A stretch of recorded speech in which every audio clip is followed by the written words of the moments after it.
Hello दोस्तों, नमस्ते, प्रणाम। मैं हूँ सुनैना मौर्य। सुनैना गीत संगीत के चैनल में आप सभी का स्वागत है। मैं आपकी संगीता मौर्य और एक चुटकुला गीत लेकर के आए हैं।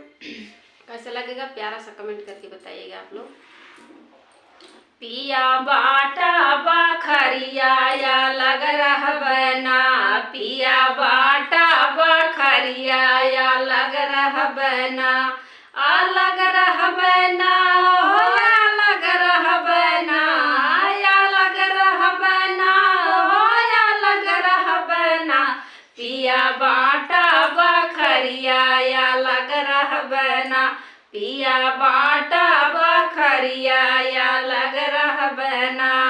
हमारे ससुर जी के 3 महलिया, हमारे ससुर जी के 3 महलिया, 3 महलिया हो 3 महलिया, 3 महलिया हो 3 महलिया, जेमे लागल खिड़किया उहले बना, जेमे लागल खिड़किया उहले बना, पिया बाटा बखरिया या लग रहा बना, पिया बाटा बखरिया या लग रहा बना।